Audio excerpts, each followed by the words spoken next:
Bonsoir mes amis. Donc aujourd'hui on va s'enfoncer un petit peu dans les égouts de l'histoire. Vous savez, j'ai aucune fierté d'être devenu un petit peu le spécialiste de ces égouts-là. Mais je pense qu'il fallait bien que quelqu'un prenne sur lui de s'enfoncer dans ce magma nauséabond pour essayer de comprendre le mal qui touche notre monde aujourd'hui. Parce qu'il faut savoir que la nation sunnite a généré, à cause d'un certain nombre d'idées qui évoluent en son sein depuis des siècles, a généré aujourd'hui plus que 200 groupes terroristes recensés. Abu Sayyaf, Al-Qaïda, ISIS, le djihad islamique, Boko Haram, et qui sont en train de un petit peu de s'étaler à la surface de la Terre comme un cancer, comme des métastases de cancer. Et il n'y a pas un pays aujourd'hui, il n'y a pas un peuple qui n'a pas connu des attentats insensés, gratuits, des tueries, des exactions, liées donc à ces idées-là. Et puis, bien sûr, personne ne veut dénoncer ces idées, et les gens qui les connaissent sont plutôt d'accord avec, et puis les instrumentalisent pour leur business, hein, dans un sens ou dans l'autre. Il y a ceux qui veulent causer la terreur, qui ont intérêt à propager ce genre d'idées. Il y a ceux qui... J'ai appris qu'une association de déradicalisation en France a touché 900 000 euros. Donc j'aimerais vous dire qu'il n'y a aucun contribuable qui a été maltraité dans la réalisation de cette vidéo. Donc ça, je peux vous garantir. Hein, je peux vous certifier que cette vidéo n'a pas utilisé un centime d'argent public. Hein, d'accord, les papiers, l'imprimante, tout ça, c'est de ma poche. La voiture, 800 euros, elle a été déjà amortie, le nombre de vidéos qu'elle a passées. D'ailleurs, bientôt cette voiture ne sera plus là, hein. C'est un double 6, vous savez. Bientôt elle va passer le contrôle technique avec les problèmes qu'elle a. Hein, c'est long comme un rouleau de papier peint, les problèmes qu'elle a. Je doute qu'elle passe. Hein. Je vais peut-être me retrouver à faire des vidéos depuis, je ne sais pas, depuis une charrette. En tout cas, je trouverai toujours notre voiture à 800 euros chez un vieux monsieur, et puis on continuera le travail. Alors, ce que je voulais vous dire, c'est que, toujours, hein, c'est très important, loin de moi l'idée de venir casser du sucre sur le dos des sunnites. Je veux dire, c'est pas... On se réveille pas la nuit pour faire ça. Je veux dire, le sunnite, sincèrement, si j'étais du type haineux, je veux dire, l'image que l'humanité commence à avoir de lui, je veux dire, suffit. T'as pas besoin de rajouter. Je veux dire, il s'en sort très bien lui-même. Enfin, les gens de son groupe, ou de sa nation, ou de sa faction, ou de son école, ça arrange très bien pour on va dire, dorer le blason du sunnisme. Il n'y a pas besoin de gens comme moi. D'ailleurs, les personnes qui viennent m'écrire des fois de manière agressive sont rares, disant oui, tu détestes l'islam sunnite, tu dénigres l'islam sunnite. J'aimerais vous dire un truc. L'islam sunnite n'est pas dénigré, mais je sais qu'il va falloir que vraiment vous projetiez dans un système de valeurs correspondant à celui qui est en cours chez la plus grande partie des 7 milliards de personnes qu'il y a sur Terre, 7 ou 8 milliards, pour que vous puissiez comprendre un truc. Il va falloir sortir de votre système à vous, pour que vous puissiez comprendre. Les gens ne se mettent pas à détester votre religion ou votre école ou autre parce qu'ils voient des vidéos comme les miennes. D'accord ? Ils détestent votre religion quand ils voient des vidéos qui sont postées par vos propres co-religionnaires, qui ne représentent pas votre religion comme vous le dites tout le temps. D'accord ? C'est pas moi. Hein. C'est pas moi qui fait que les gens vous détestent. Hein. C'est les attentats de Paris, par exemple. C'est ce que fait ISIS. C'est les massacres qui sont distribués sur Twitter, etc. C'est ça, hein, d'accord. Mais je sais que tu dois vraiment sortir. Tu vas vraiment sortir de ton système, parce que dans ton système, ça se trouve, ces massacres et tout ça, c'est une bonne chose, d'accord. Donc, c'est vrai que tu comprendras pas. En tout cas, toujours est-il que je sais qu'il y a beaucoup de sunnites qui me regardent, hein, et beaucoup apprécient mes vidéos. Je sais que beaucoup, ça les a aidés un petit peu à ouvrir les yeux, à comprendre. Moi, je leur dis pas changez ou convertissez-vous à autre chose ou devenez quoi que ce soit, mais j'essaye de les aider à réévaluer leur héritage spirituel, parce qu'aujourd'hui ça devient une urgence. Hein. Vous êtes d'accord avec moi que ça devient une urgence. Je n'ai pas besoin de vous le démontrer. Voilà. Donc le premier chapitre par lequel j'aimerais commencer, c'est qui va nous ramener le suivant. C'est, j'ai vu une vidéo de monsieur Imran Hussein. Vous savez, Imran Hussein a été interviewé récemment par Pierrot Saint-Giorgio, qui a été chez lui, qui l'a interviewé et tout ça.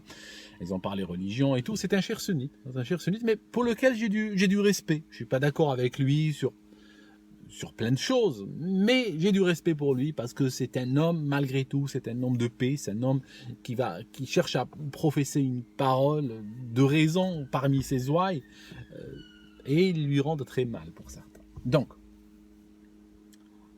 on l'a accusé, parce que c'est une accusation dans le monde musulman aujourd'hui, on l'a accusé d'être chiite. Et puis qu'est-ce qu'il fait? Il se défend, il dit non, je ne suis pas chiite, il cherche à se défendre. Alors, pourquoi on l'accusait d'être chiite? Je vous explique, c'est très simple. Lui, en tant qu'homme de religion, il a regardé un truc. Il a comparé les chiites et les sunnites, et il a vu que les chiites, ils prient Allah, ils vénèrent Allah. Ils ont d'ailleurs, en termes de monothéisme, ils ont un monothéisme beaucoup plus avancé que celui des sunnites. Il n'y a pas chez eux un équivalent d'Ibn Taymiyyah qui décrit Dieu, qui dit qu'il a des chaussures en or et une tenue verte ou rouge et les cheveux crépus, il est imberbe et tout. Ça, il n'y a pas. Ça, ce genre de truc, ça n'existe pas chez eux. Donc le tawhid, c'est une affaire vraiment sérieuse. Ils ont le Coran, qui est le même que les sunnites, sauf qu'il n'est pas falsifié, d'accord? Parce que chez les sunnites, le Coran est falsifié, il faut le savoir. Bien sûr, tu fais une radio trottoir, le sunnite va te dire non, c'est pas possible. Mais je vous répète, que le dogme du Coran non falsifié qui vient de chez Dieu jusqu'à l'imprimerie chez nous, c'est un dogme chiite, ce n'est pas un dogme sunnite. Je vous donne un exemple tout bête que vous trouvez dans le livre Sihah. C'est par exemple quand on dit qu'il y a un verset qui a été mangé par un animal, qui est le verset sur le comment on appelle ça, la lapidation. D'accord? La lapidation se pratique dans le monde sunnite. Pourtant, il n'y a pas dans le Coran. Mais en fait, officiellement, très officiellement même, le Coran qu'on a manque de ce verset. Parce que ce verset a été mangé par un animal après la mort du prophète ou à la mort du prophète. Et puis bon, voilà. Donc il nous manque un verset. Ne serait-ce que cela. Il y en a plein d'autres. Il y a plein d'autres trucs comme ça. Ça, je vous donne juste un exemple qui est très courant qui est courant dans les sunnites, chez les sunnites, qui n'existe pas chez les chiites. Donc il a vu que le Coran, le Coran est un livre sacré chez les chiites, et il a vu que leur prophète, c'est le même que le prophète des sunnites, même s'ils ne le décrivent pas exactement de la même façon, c'est Mohammed, même si par exemple les sunnites disent qu'il s'est marié avec une fille de 6 ans, alors que les chiites disent que non, pas du tout, des choses comme ça. Et donc il s'est dit, une fois que permettez-moi l'expression, cette trinité est là, il a dit, pour moi, les chiites sont des musulmans. Alors que chez les sunnites, les chiites ne sont pas des musulmans. Pourquoi? Parce que les chiites ne respectent pas les califes qui ont régné, après la mort du prophète, qui ont régné sur la presqu'île arabique. Voilà. Donc lui, qu'est-ce qu'il a dit? En tant qu'homme de religion, en tant que théologien, il a dit quoi? Il a dit, pour moi, Allah, le Coran, le prophète, le gars est musulman. Maintenant, s'il est contre des hommes politiques qui ont régné après la mort du prophète, qu'il soit contre eux à tort ou à raison. Imaginons même que ces gens, imaginons que même ces gens étaient des gens bien, que c'était pas ISIS, imaginons que c'était des gens extraordinaires. Il a dit, mais quand même, autant extraordinaires qu'ils auraient pu être, quelqu'un a le droit de les mépriser, a le droit de les insulter, a le droit d'être contre eux, sans que son islamité ne soit remise en cause. Parce que ça ne fait pas partie, si vous voulez, des piliers de l'islam, il a dit, que de vénérer les califes. Voilà. Et c'est ça qui lui a valu toutes les attaques. Parce que chez les sunnites, il y a, donc, ce que j'ai dit, il y a le Coran, le prophète, Allah, dans le désordre, et il y a les califes. Si tu te convertis au sunnisme, tu dois savoir que tu as prêté allégeance au calife arabe. Tu l'as fait, même si c'est implicite, mais tu vas voir que c'est beaucoup plus important que le reste. Parce que tu peux toujours douter du Coran, dire qu'il est falsifié, tu peux toujours dire que le prophète s'est marié avec une gamine de 6 ans, tu peux toujours dire que, comme c'est écrit dans les Sirah, qu'il oubliait le Coran, qu'il ne savait pas ce qu'il faisait pendant des mois, pendant 6 mois, il n'avait plus sa tête. C'est écrit dans les Sirah. Tu peux dire qu'il radotait avant sa mort. C'est écrit dans les Sirah aussi. Donc, je veux dire, tu peux dire tout ça, il n'y a pas de problème. Tu peux même toucher la personnalité d'Allah, de Dieu. Tu peux dire que Dieu, bon, comme dit Ibn Taymiyyah, tu sais, je vous ai raconté, bon, que les chaussures en or, tout ça, tu peux dire. Ce que tu n'as pas le droit de toucher, c'est les califes. D'accord? Ça, tu touches pas. Okay? Ça, tu touches pas. Les califes, c'est sacré. D'accord? Et c'est même au-dessus de ces éléments que je viens de te citer. Donc, en te convertissant au sunnisme, tu as prêté allégeance aux califes qui ont géré la presqu'île arabique et d'autres régions après la mort du prophète. Et quand tu vas voir l'histoire de ces califes-là, et tu vas voir les crimes dont ils sont rendus coupables, qui sont extrêmement documentés chez les sunnites, les chiites et même chez les non-musulmans, tu vas voir que tu es bien plus proche d'Isis que tu ne le pensais il y a 5 minutes. D'accord? Donc ça, c'est très important. Et c'est pour ça que Imran Hussein, ils lui sont rentrés dedans. Il a aussi dit que le prophète s'est pas marié avec une gamine de 6 ans. Et ça, comme c'est les chiites qui le disent, parce qu'ils ont un amour infini pour le prophète et ils défendent son honneur, ils défendent sa dignité, ils défendent contre ce genre d'attaque, effectivement, il s'est fait, on va dire, il s'est pas fait que des amis, voilà.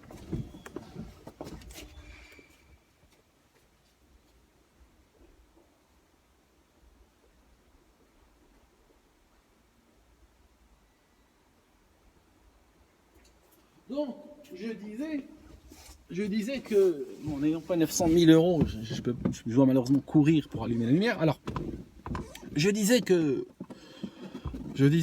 l'accusation de chiisme est une accusation très grave, de laquelle il a dû se défendre. En disant non, moi j'aime les califes, j'aime tout ça, et bon, voilà, j'ai juste voulu être raisonnable. Et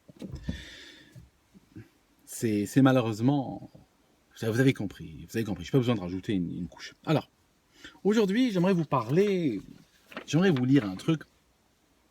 Depuis le temps que je vous lis des trucs, et que je lis des trucs pour préparer mes vidéos, mais aussi pour me renseigner, pour m'informer et tout ça,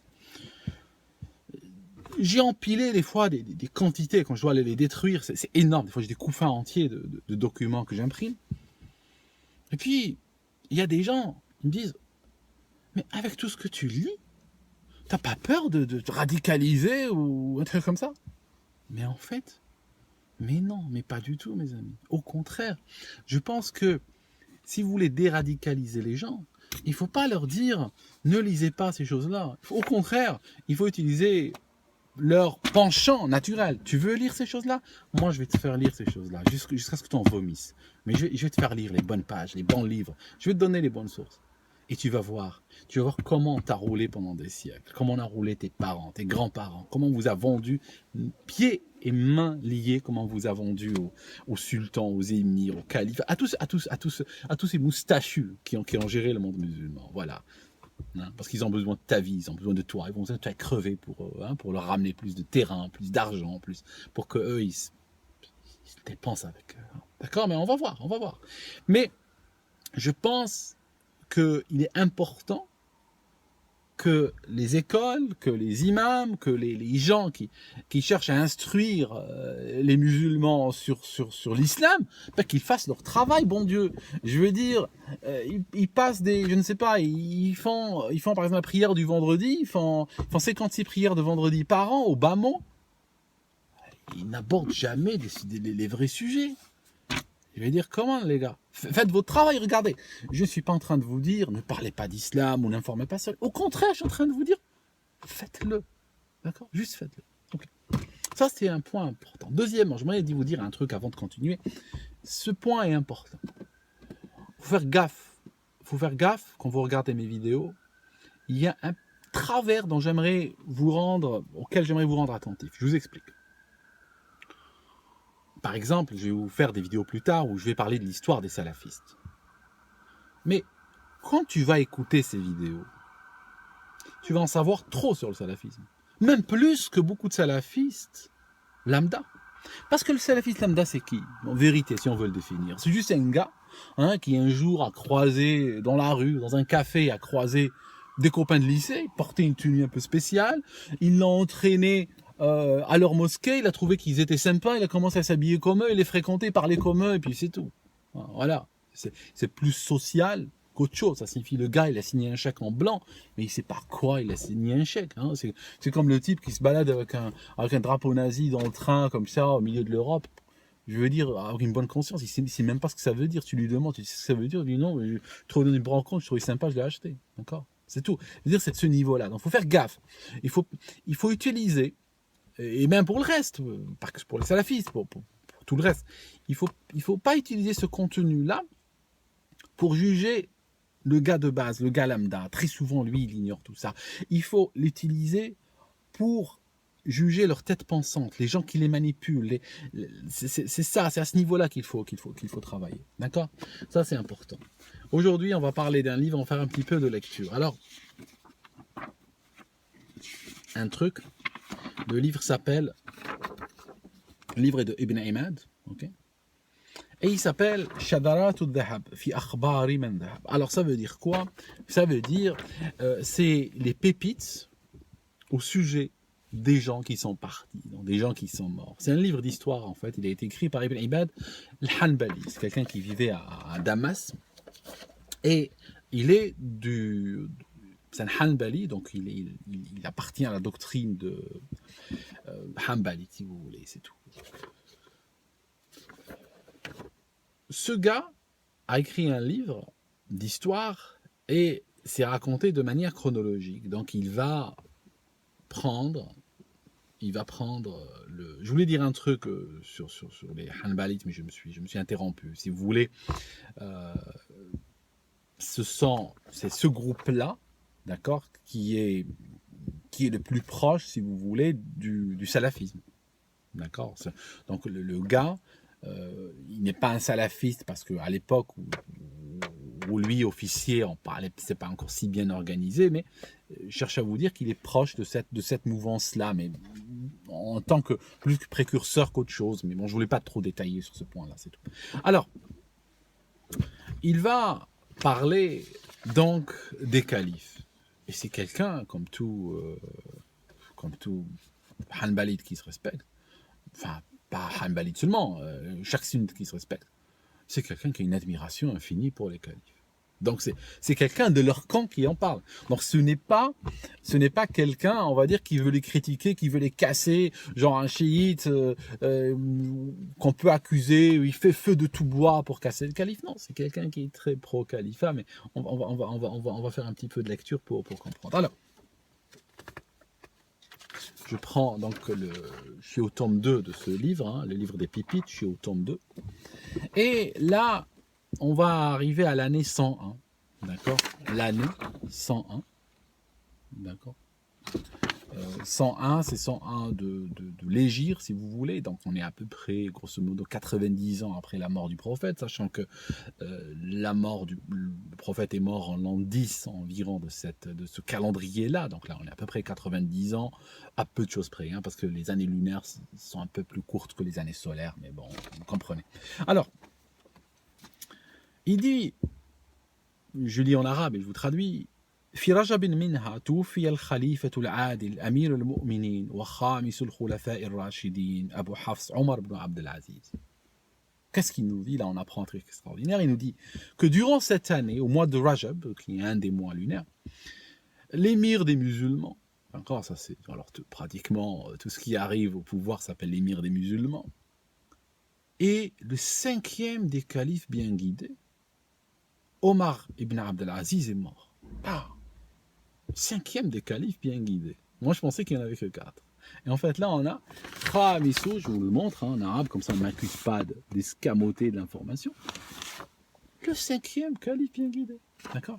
Mais en fait, parce que d'habitude, on enseigne aux enfants qu'il y en a 4. Hein. Il y a 4, tout le monde les connaît. Abu Bakr ibn Abi Quhafa, Omar ibn Khattab al-Adawi, Uthman ibn Affan al-Umawi et Ali ibn Abi Talib. Voilà, ça c'est les 4 califes. Les 4 premiers, en fait. Hein. Ceux qui sont bien guidés, sont guidés par le Saint-Esprit divin, pratiquement. D'accord? Et là, on en a un 5e. Et en fait, en pratique, en réalité, si vous voulez, chaque calife est bien guidé chez les musulmans, et on va le voir. Les musulmans sunnites, en tout cas, on va le voir. On parle plus tard. Alors, donc, il est mort, n'est-ce pas? Et là, il est mort à 40 ans. Il avait 40 ans. D'accord? Donc, il a été calife pendant 2 ans. On va arriver à des choses croustillantes, hein, je vous le dis. Et puis, il était blanc et beau, mince, nahif al-jism. On va bientôt arriver dans la sensualité, hein, si on continue comme ça. Il avait une belle barbe. Et bon, il avait une cicatrice parce qu'il a pris un coup, de sabot de cheval sur la tronche, hein, quand il était petit. Donc là, il l'explique. Hein. Et Yudkaro. Et là, mes amis, là, franchement, je vous lis, et je vous laisse partager l'étonnement qui a été le mien quand je suis tombé sur ça. Yudkaro annahu fi Tawrat. Il se dit qu'il est cité dans la Torah. Je vous le montre, noir sur blanc, hein, c'est pas moi qui l'invente, hein, c'est souligné, n'est-ce pas? Regardez, c'est souligné, c'est là. Hein, d'accord? Alors, je veux dire, mes amis sunnites, je veux dire, c'est quoi votre problème avec la Torah? Parce que, étant on va dire l'émir des croyants et le bien guidé, tout ça, je me serais attendu, sincèrement, je me serais attendu ce qu'ils disent. Il a été évoqué dans le Coran. Hein, le Coran a prédit l'arrivée de ce gars. Ok, ça aurait été valable. Ou bien, le prophète, un jour, était assis, il a sorti un hadith, il a dit un jour arrivera quelqu'un, blablabla. Comprenez? Je veux bien. Je veux dire, le gars est musulman, il décrète qu'il est l'émir des musulmans. Je m'attends, n'est-ce pas? Peut-être je suis naïf, je m'attends à ce qu'il cherche au moins, s'il cherche une légitimité de ce genre, au moins qu'il trouve la prophétie dans le corpus musulman. Non, il a été cité dans la Torah. Et ce qui m'embête, c'est que j'arrive pas à étudier le sunnisme plus d'une demi-heure sans tomber sur des histoires judaïques. Mes amis, mais qu'est-ce qui se passe? C'est quoi votre problème avec ça? Je veux dire, il y a une obsession judaïque de malade. J'aimerais, franchement, je ne vais pas les chercher. Je vous assure que je ne vais pas les chercher. Je lis, des fois je lis au kilomètre, je prends un livre, hein, comme Mousnad Ahmad, je le prends au début, puis je vais jusqu'à la fin. Même s'il fait 7000 pages, je vais diviser en X pages par jour et je vais dire tous les jours. Des fois, je fais des lectures dirigées, je cherche des sujets précis, et sujet de quelqu'un ou sujet d'un événement historique. Mais je ne peux pas lire 3 pages sans tomber sur des trucs judaïques. Je veux dire, les mecs, c'est quoi? Parce que moi, à ce rythme-là, je préfère étudier le judaïsme, hein, parce que j'en ai ras-le-bol. Ok? Voilà. Donc, j'ai l'impression que si t'es calife, tu n'as pas été cité dans la Torah, t'as raté ta vie. Voilà, en d'autres mots. Donc, et en plus, ce qui est dingue, c'est que la Torah est un livre qui existe, c'est pas un livre, c'est pas un document, on va dire, secret ou inaccessible. Le gars qui a fait son travail d'historien n'avait qu'à aller ouvrir la Torah, puis nous montrer le texte dans la Torah où ce type est cité, c'est tout. Hein. Non, toujours comme ça. Il paraît qu'il est cité dans la Torah. D'accord, donc voilà, il est cité dans la Torah, 5e calife. Donc je veux dire, chez les sunnites, c'est très simple. Si tu n'es pas cité dans la Torah, ça signifie que tu n'es pas validé par le judaïsme, ou si tu n'es pas validé par des juifs, tu ne peux pas devenir calife. Je comprends pas très bien cette logique. Enfin, c'est pas que je la comprends pas. À la rigueur, ils auraient été amoureux des juifs ou autres. Je veux bien, tu sais, ils sont comme ça, hein, c'est normal. Mais j'arrive pas à concilier cela avec l'antisémitisme ambiant. Hein, c'est ça un petit peu moi, la contradiction que... Enfin, toujours est-il que... Oublions l'année 101. Ce gars, il est arrivé, il a été au pouvoir pendant 2 ans et demi, tout ça, il est mort. Okay. On va aller à l'année 105. D'accord? L'année 105. C'est Sanatu Khamsun wa Mi'at. Alors,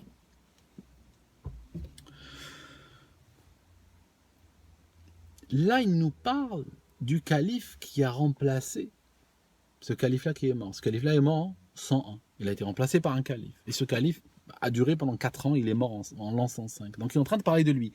C'est drôle, mais Ibn Imad parle toujours des gens à leur mort. Bon, je me serais attendu à ce qu'il en parle au moment où ils arrivent au pouvoir, mais c'est pas grave. Je pense qu'il a été bien inspiré peut-être d'en parler une fois qu'ils sont morts. Alors, donc il nous dit Wafiha, Tuwfiya fi Sha'ban. Sha'ban c'est un mois, enfin, j'explique un mot, il faut expliquer tout. Je vous le lis en arabe, après je vous l'explique.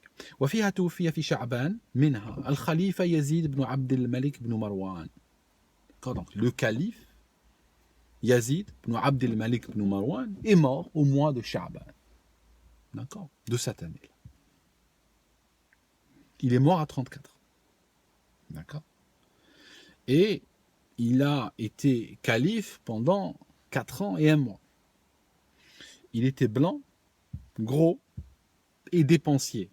Une fois, il a donné à un coiffeur qui lui a coupé les cheveux et lui a donné 4000 dirhams. Je vous le montre, hein, c'est pas de ma... Hein, c'est pas moi qui l'invente, hein, d'accord? Regardez là où la croix, si vous lisez l'arabe, vous arrêtez et puis vous lisez à partir de là. كان أبيضاً جسيماً متلفاً للمال, et donc il était en train de gaspiller l'argent, il dit, mais là, c'est pas l'argent de qui, hein, c'est pas son argent, c'est l'argent enfin, trésor public, hein, c'est l'argent des gens. Et أعطى حلاقاً حلق له رأسه 4000 درهم. Donc il a donné 4000 dirhams à un coiffeur. Clac. Et là on arrive pratiquement, je vais vous dire un truc. On arrive au grand secret du sunnisme, vraiment. Là, je veux dire, ce qu'il va dire là, Ibn Imad, il va le dire de manière très explicite. Et je lui suis reconnaissant de l'honnêteté qui a été la sienne. Parce que ce qu'il va dire là de manière explicite est contenu dans tous les livres des sunnites, mais en filigrane. Là, c'est évoqué clair. Je vais vous le dire. Quand il a été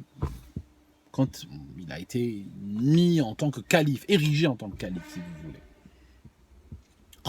Il a dit, Siru Sirata Omar ibn Abdelaziz. Faites, il a dit aux gens, donc le jour de son investiture, il a dit aux gens, faites comme vous avez fait pour le calife précédent, qui était Omar ibn Abdelaziz. Alors c'est quoi ça? C'était quoi? Je vais vous le lire. فأتوا ب40 شيخا شهدوا له أن الخلفاء لا حساب عليهم ولا عذاب. Je pense que si vous l'avez entendu en arabe, vous comprenez l'arabe, vous êtes déjà un petit peu secoué. Alors, je vais vous le lire en français et je vous le montre à l'écran. Donc, il leur a dit à son investiture, faites pour moi comme vous avez fait pour le calife précédent. Et donc, ils lui ont ramené 40 imams, ils ont ramené 40 cheikh qui ont témoigné que les califes sont au-dessus de la justice divine. Que pour eux, il y a...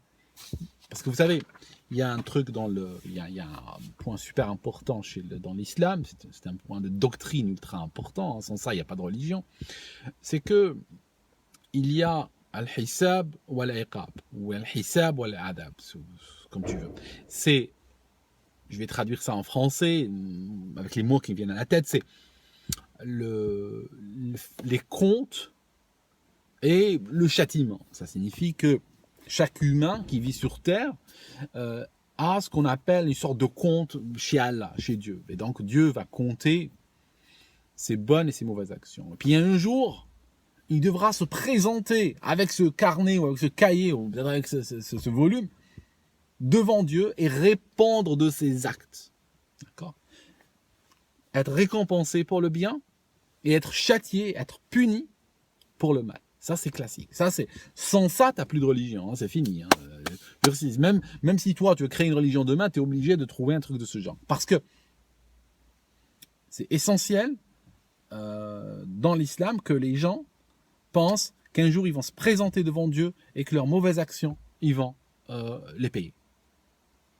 Sauf que là, il vient de donner au calife une dispense absolument extraordinaire en lui disant que ceci ne s'applique pas. Ils disent pas à toi, ils disent ne s'applique pas au calife. Ils disent فأتوا ب40 شيخا فشهدوا له أن الخلفاء لا حساب وعليهم ولا عذاب. D'accord? Je vous montre, mes amis, vous avez envie de le lire, comme ça. D'accord? Je peux vous mettre les feuilles en partage dans le descriptif de la vidéo, pour vous les imprimer, les lire à votre loisir. Alors qu'est-ce qu'il a fait lui, Alors, je vous montre, je vous montre la seconde partie. Vous regardez ce qui est souligné. فأقبل على الظلم وإتلاف المال والشراب والانهماك على سماع الغناء والخلوة بالقنايات. Alors qu'est-ce qu'il a fait? Il dit, au moment où ils lui ont témoigné que ils lui ont révélé le grand secret, ils lui ont dit, pour toi, tu es au-dessus, puisque tu es calife, tu es au-dessus d'Allah, il y a Allah, enfin il y a Allah qui est là, puis il y a toi qui est au-dessus, il ne te touchera pas, tu es calife. À ce moment-là, qu'est-ce qu'il a fait? Il a commencé l'injustice, le gaspillage de l'argent, la boisson, l'isolation, enfin il dit poliment s'isoler avec des chanteuses, mais en fait bon on comprend, il ramenait des escortes, des escort girls, et puis il s'isolait avec, on voit pas ce qu'il faisait, peut-être qu'il lui apprenait à faire la prière, vous comprenez ce que je veux dire, d'accord? Voilà le genre de personnes que c'était devenu, avec leur argent, avec l'argent des gens. Et l'injustice, ça peut comprendre. Hein. Ça peut comprendre, je te tue pour un regard, des trucs comme ça. Hein. C'était très sérieux à cette époque-là. Voilà.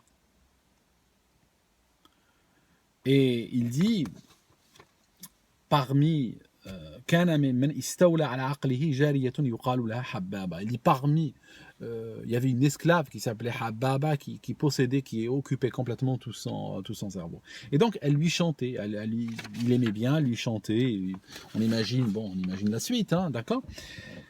Et un jour, et là c'est extraordinaire, un jour ce qui se passe, il lui a demandé de lui chanter une chanson. Elle lui a chanté la chanson, mais il lui a dit, tu sais, c'est pas moi qui la chante le mieux cette chanson. Il y a quelqu'un qui s'appelle Al-Ahwal al-Makki, c'est quelqu'un qui est de la Mecque, qui la chante beaucoup mieux que moi. D'accord. Et qu'est-ce qu'il a fait? Je vous lis en arabe et je vous l'ai traduit. فوجه يزيد إلى صاحب مكة. Donc ce calife a envoyé donc une lettre au chef de la Mecque, ou Wali, l'émir de la Mecque, ou le calife de la Mecque, comme vous voulez. Parce que la Mecque, c'est Las Vegas à l'époque. Hein. Il c'est très de le redevenir d'ailleurs. Il a dit, si tu reçois cette lettre, donne à ce gars 1000 dinars pour le chemin et envoie-le-moi. D'accord? Et puis il lui a été envoyé, donc ce chanteur. Donc il a pris l'argent des contribuables et il a été faire chercher ce chanteur. Et ce chanteur est arrivé, bien sûr, et il lui a chanté la chanson qu'il voulait. Et là, il y a un truc extraordinaire, c'est que ce chanteur, son grand-père était un certain, très connu chez les musulmans, Abi Lahab. D'accord? Et ce qui se passe, Abu Lahab, si vous voulez, si vous lisez la sourate 111, est la seule personne qui vivait à l'époque du prophète qui est explicitement par son nom, n'est-ce pas, qui est cité dans le Coran par son nom, nommément, d'accord, et qui est promis à l'enfer. D'accord, donc une seule personne qu'on appelle Abu Lahab. Donc je vous montre le verset en question. Vous pouvez arrêter et le lire. La sourate, en fait, c'est pas un verset, c'est une sourate, mais qui est très courte, qui fait que 5 versets. Alors, elle dit, grosso modo, que périssent les deux mains d'Abu Lahab, et que lui-même périsse. Sa fortune ne lui sert à rien, ni ce qu'il a acquis. Il sera brûlé dans un feu plein de flammes. Donc voilà, on a Abi Lahab, qui est programmé pour les flammes de l'enfer dans le corpus islamique. Hein. Sunnite ou chiite ou autre, c'est du Coran, je veux dire, c'est pas autre chose. Alors, donc là, on n'est pas dans les doctrines. Alors, et ce chanteur, son grand-père, c'est celui-là. Il est le petit-fils de Abu Lahab. D'accord? Il est le petit-fils de ce gars auquel le Coran consacre une sourate entière pour lui promettre les flammes éternelles. Quand le calife apprend que ce chanteur est le petit-fils de ce gars d'Abu Lahab, regardez ce qu'il va dire. Je vous le lis en arabe et après en français. لو لم ترث إلا هذا الصوت لكان أبو لهب رضي الله عنه ورثكم خيرا كثيرا. Ça signifie, il dit, si tu as hérité que cette voix d'Abu Lahab, qu'Allah le bénisse, il t'aura légué quelque chose d'extraordinaire, un très grand bien.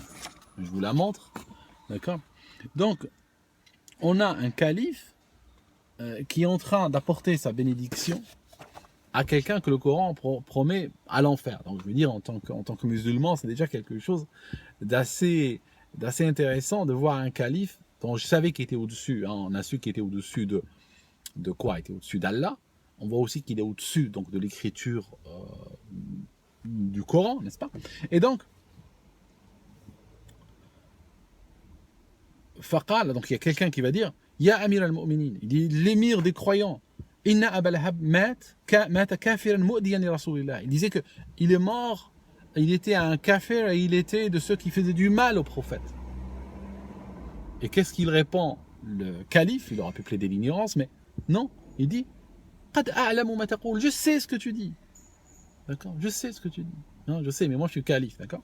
Walakin dakhalatni alayhi ra'fatun. Je l'aime parce que il chantait très bien. Voilà.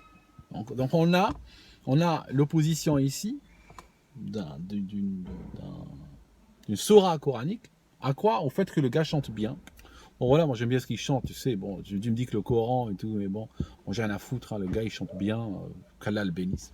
Voilà, c'est dur. Et qu'est-ce qu'il dit donc Ibn Imad? Là, il va nous dire un truc très sympa. Il va nous dire, je vais le lire en arabe et je vous le traduis. وبالجملة فأخباره من هذا القبيل كثيرة فلنحبس عنان القلم عن ذلك سمحه الله تعالى. Alors il dit grosso modo, hein, il dit en général, ce genre d'histoire à son sujet sont très nombreuses. D'accord. Mais il dit on va arrêter le stylo ici. Qu'Allah lui pardonne. Donc en fait, ce qu'il a fait, c'est que cette histoire du calife au-dessus de Dieu, ce calife qui change la positionnement des gens malgré le Coran et tout ça, c'est une des histoires, on va dire une des moins graves que Ibn Imad a décidé de raconter. Mais sur le reste, il dit, je vais arrêter le stylo. Donc autocensure. Donc quand je vous disais que c'est quelqu'un qui ne raconte pas ça pour casser du calife. Vous voyez bien qu'il est vraiment pro-calife. D'accord, il le protège, il s'auto-censure pour ne pas raconter plus de choses. Voilà. Donc, j'aimerais bien qu'on raconte ce genre d'histoire aux petits-enfants musulmans. D'accord, hein, c'est de l'islam, c'est de la religion, c'est dans des livres respectables, dans des livres connus, d'accord, dans des livres admis dans les bibliothèques musulmanes, dans les mosquées, dans les universités musulmanes. Pourquoi ne pas utiliser ça? Pourquoi raconter des conneries aux enfants? Vous comprenez? C'est ça le truc, parce que ce qui se passe aujourd'hui, c'est que les enfants, on leur bourre le crâne avec des mensonges, avec des saloperies, n'est-ce pas? Et puis, on leur a tellement bourré le crâne que lorsqu'un groupe terroriste qui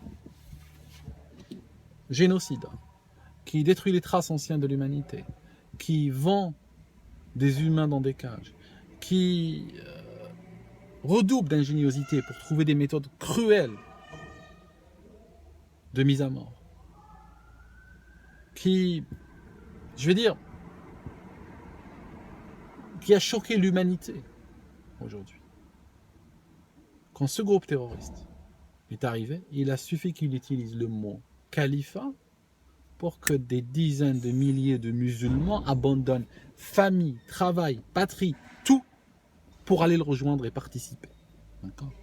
Tellement on a dressé des enfants, on a dressé, c'est le mot, je ne veux pas qu'on dise autre mot, on a dressé des enfants depuis leur enfance à être à genoux devant les califes arabo-musulmans. Et on leur a mis ça, par la doctrine sunnite, on leur a mis ça dans le même panier que croire en Dieu ou croire aux prophètes ou des choses comme ça. On leur a mis ça exactement au même niveau. Et il faut savoir que ces califes n'ont pas fait que exister, commettre des exactions puis mourir. C'est des califes qui ont laissé un legs, ils ont laissé des doctrines, ils ont fait écrire des livres, ils ont payé pour qu'on les écrive, ils ont laissé une idéologie. D'accord? C'est comme Adolf Hitler. Adolf Hitler, ce n'était pas juste quelqu'un qui a existé, qui a lancé des guerres ou participé à des guerres ou autre et qui est mort. Non. C'est quelqu'un qui a laissé une doctrine. Ça s'appelle le nazisme. Il a laissé quelque chose. Et donc, c'est des gens qui ont laissé chacun quelque chose d'équivalent ou pire que le nazisme. D'accord?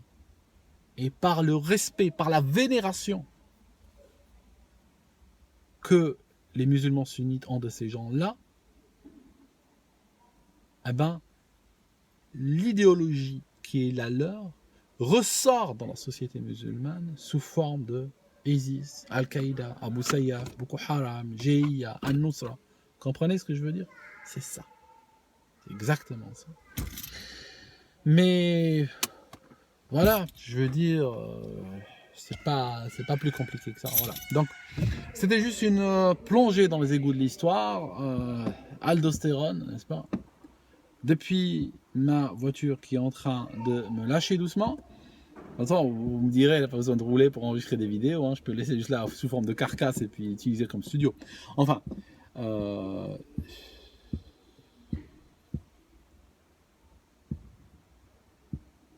merci de m'avoir écouté jusque-là.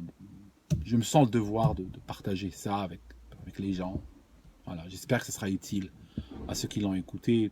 Il n'y a pas de haine, il n'y a pas d'agressivité derrière ces vidéos-là. Je suis en train de juste d'aider un certain nombre de personnes à essayer de nettoyer, hein, d'accord. Et d'après le retour que j'ai, ça a l'air assez positif. Beaucoup de gens m'écrivent pour me dire que ils se sentent mieux, ils ont découvert des choses ahurissantes et ils ont compris comment on les a roulées. C'est bien, tant mieux.